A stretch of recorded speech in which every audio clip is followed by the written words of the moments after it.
One of the best things we can do with young children is to have interesting and enjoyable conversations with them.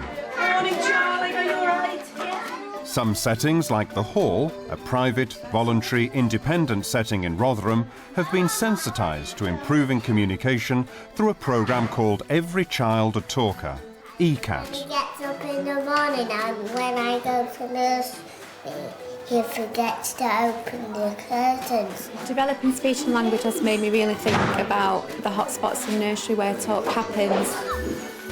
Others, like Evesham Nursery School in Worcestershire, are homing in on communication skills through experiences like Forest School. It's about listening to each other, sharing their thoughts and ideas, which in turn then helps with their speaking and just their general communication with others and their social skills.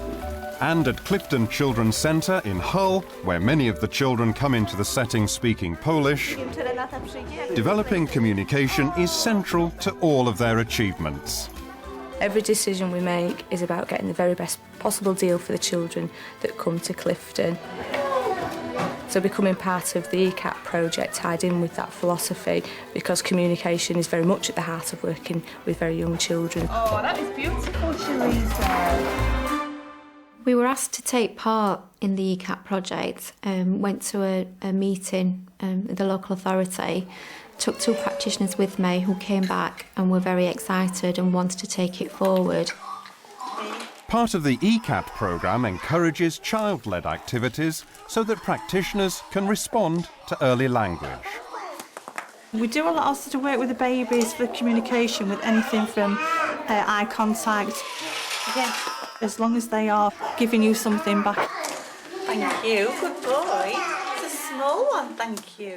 We just reinforce with the babies, if they pass us something, then we don't ever sort of stop what they're saying, but we just sort of reinforce back, you know, like if he says tar, then we say thank you or please or things like that, just to encourage their language a little bit more. That's shiny.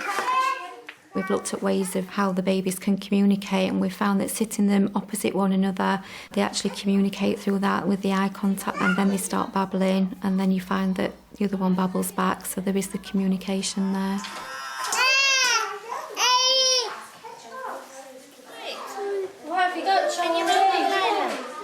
We've learnt through the years that babies just love vision of themselves, just looking at themselves, so we try to incorporate as much into the room as we can.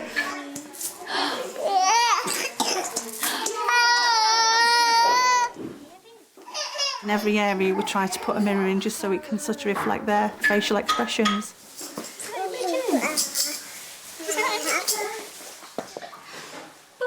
It helps with their communication because when they see themselves they tend to babble to each other and to themselves. We've created what we call communication-friendly spaces in each room. I don't know, shall we see? Where the children can just go, chill, relax and enjoy a nice friendly space, and it's their space. But communication-friendly spaces aren't just for children. At Clifton, parents, many of them Polish, are encouraged to come into the Children's Centre to be part of their children's language development. And when she's playing, does she use some English words? We do have a very sort of a varied intake here at Clifton, and the children do come from many different backgrounds, different heritage languages are spoken. Here, I think we just always concentrate on the individual child. Talking about how she is feeling, because the first 2 months she was feeling very well. We think about the family and that child, and that's what is the starting point for everything that we do. So we observe the child and then we look at what support and what is needed to move that child on to the next step. I wanted to start a session at the centre and I wanted to do something with a little difference. So what I did was I got in touch with Anna, who was Polish, and I'm English, and we wanted to do something to bring the language and the communities together. Point to the ceiling. We've got a very well-established group. We've got Malaysian families also joining us. It has brought on my language in Polish. I can now communicate. I'm invited round to houses and I feel I've got a very good liaison and relationship with the Polish community. Wow, now would Anna like to sing a song for us in Polish? I work in this nursery about 2 years. I am teaching assistant. And my main role in the nursery is to support Polish children and their parents.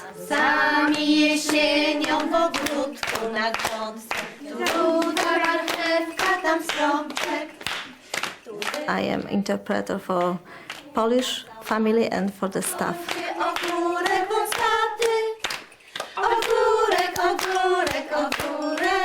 I think it makes a very big difference to me having some sort of being able to talk some sort of Polish, because I can also take it through into the centre and introduce it to the other workers who maybe don't have the opportunity to be in close contact with the Polish people like I do.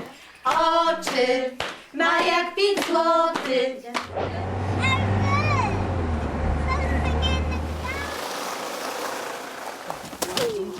There are so many things that we want the children to learn during their year with us, but at the heart of it all is their language development. Be very careful. I will be, thank you, Josh. Because children seem to come in with more and more limited language. Did you see how when I blew, the more flames came? Josh, would you like... The environment is very, very important. Particularly the environment at Forest School, I think, provides the most wonderful, rich language possibilities. Once we had the story, I thought it might be quite fun to have a little listen and see what kind of things we can hear in our forest, OK? Apart from listening to the sounds in the natural world, they are gaining knowledge and understanding of the world. An aeroplane, that's right. It's also about listening to each other, sharing their thoughts and ideas, which in turn then helps with their speaking and just their general communication with others. 40, 50. Games in the forest like 1, 2, 3, where are you? Encourage careful listening, a skill that transfers back into the setting. 1, 2, 3, where are you? 1, 2, 3, where we are. Is it that way? Let's walk, Harvey. Harvey. Where did you think it came from up there? Yeah. Should we shout and see if you're right? 1, 2, 3, where are you?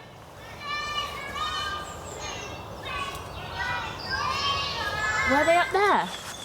Yeah. If they're excited and focused, then they'll always be learning something and their communication will always be coming on in leaps and bounds, really. What we do tend to find is children that are very quiet in nursery, especially boys, will really find their voice outside because it's a completely different environment. What are they? They're sticks. What kind of sticks do you think they are? Wooden. Wooden sticks. Do you know what they are? I know the trees. And the trees. But what parts of the tree might they be then? Wooden. The wooden bits. Why do you think they're underground? Because they're in the big hole. In the big hole, that's right. So these bits of woody twigs that you said they were, tree roots. Tree roots? Look, if the water fills up, right to the tip of the top, it will splash us all. Will it? Yeah, like over the top. Oh, there was a flood. It'll be a flood. It would get wet, so we don't want to leave them in the forest. The forest environment challenges children to express complex ideas. What is it? It's, I think, a woodpecker. What? A woodpecker. I see the woodpecker. Oh, it's dig a hole. I don't know what's... And it's a beak. Where? A beak. Where? Oh, there me. I found an owl. And practitioners need to support children's advancing language in situations like this at just the right level. The thing that practitioners often find the most difficult is making sure that they're working at the level that that child's language is at. And what about the monitoring? How's that going? Monitoring of the children and the observations? Oh, really well, yes. I really feel now that the staff are really secure in their sort of knowledge of children's communication levels and skills. I think when we're observing now, they're keeping that in mind. When we're sharing those observations together as a staff during analysis times, people are more confident with coming up with examples of different types of communicators or having the example. The practitioners have to make sure that their interactions are at that level for the child at their language stage rather than their chronological age, and that therefore means that within the setting they have to look at not necessarily children in ages but looking at children at language stages. So has anything come from the data that's made you make any real strategic decisions as to what you want to do within the setting? It's enabled us to really specifically look at those children with English as an additional language. We've been able to put support in place with staff, support staff who've got those specific skills, both in working with children with English and additional language, but staff who've got enhanced skills for speech and language development, and working with children on the specific needs for those groups. So this is what it's really helped us to identify who those groups are. Therefore, it's the skill of the practitioner to be able to alter their language levels, and within the setting they need to be able to almost challenge each other as to whether they are using the right strategies and the right language levels for those children at those different language stages. Oskarek, będziesz po Aleksie, tak? Teddy's nose. No, nose. Whereas Alex. Well done. Good listening, well done. Practitioners' understanding of speech and language development has increased greatly, and it's allowed them to realise that language learning is everybody's responsibility. Come on the stage and start banging your feet on the stage like a big giant. See how loud you can make it. They're able to support those children who don't really have a language learning difficulty, but they do need experiences. Very good dancing, girl. But I think they're also recognising those children who may have more of a specific difficulty, and therefore they're able to refer those children on through to speech and language therapy. Does Mummy use parsley and Daddy? Mummy and Daddy make parsnip, but I don't eat my parsnip. You don't? Why? Because I don't like parsnip. It's my favourite. Because we've been part of ECAT for about 18 months now, the practitioners actually stop and think about how they speak to the children. One of the ways children's language is supported is by recasting and repeating back language. Dad, can I have a go on your pirate ship? Yes. Where are we going? To Ireland. To Ireland? When are we going to go after Ireland?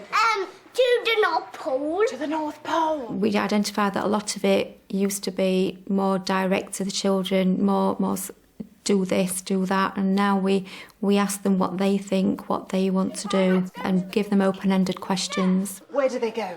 They go to find treasure. Are you going to go on an adventure? Yeah. You best lead the way on your pirate ship and go find some treasure then.